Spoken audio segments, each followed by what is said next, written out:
एक राजा ने किसी को वचन दिया कि जो मांगे वो दूंगा, और मांगने वाले ने वो वचन मांगा है जिससे राजा को अपने सबसे प्रिय पुत्र का बलिदान करना पड़ रहा है। यदि वो वचन को तोड़े तो न केवल अपने सुकृत नष्ट करें बल्कि संपूर्ण कुल की कीर्ति को कलंक लगा दें, और यदि वो वचन रखें तो वो पुत्र जिसके बिना वो जीवित नहीं रह सकते उसे वन के कांटे कंकर में धकेल दें 14 वर्ष के लिए। तुम उनकी पीड़ा क्यों नहीं समझते? उनकी अवस्था आज उस घायल शेर की तरह है जो किसी शिकारी के जाल में फंस गया है, और ऐसे असहाय शेर पर तुम अपने तीर चलाकर अपनी वीरता दिखाना चाहते हो। धिक्कार है ऐसी वीरता पर।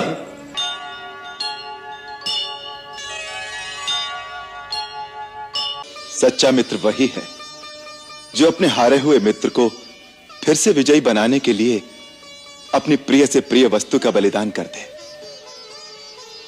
हे सुग्रीव, हम रघुवंशियों को अपना धर्म, अपना गौरव प्राणों से भी प्रिय है, परंतु अपने मित्र का संताप हरने और उसे विजयी बनाने के लिए यदि आवश्यकता पड़ी तो मैं उनका भी बलिदान कर दूंगा।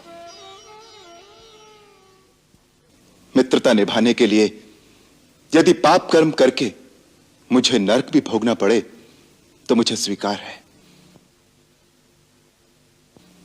यही मित्रता का आदर्श है और यही मेरी शपथ है।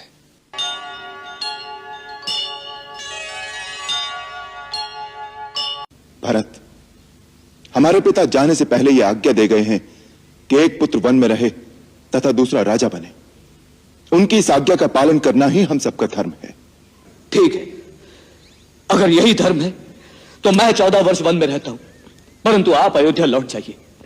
धर्म व्यापार नहीं होता भरत जो वस्तुओं का अदल बदल कर लिया जाए।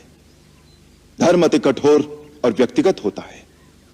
यदि हर प्राणी अपना कर्तव्य एक दूसरे के कंधे पर डाल दे तो इस सृष्टि में अनाचार फैल जाएगा।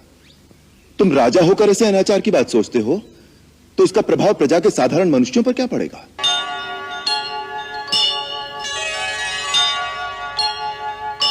मैं तो आपकी दासी हूं।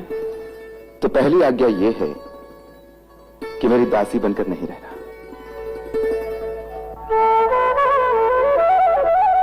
मेरी अर्धांगिनी, मेरे मित्र, सखा, साथी बनकर मेरे साथ चलना। मेरे हर अच्छे काम में मेरा साथ देना, और कभी मुझे पथ भ्रांत होते देखो तो मुझे भटकने से रोकना। एक अच्छे मित्र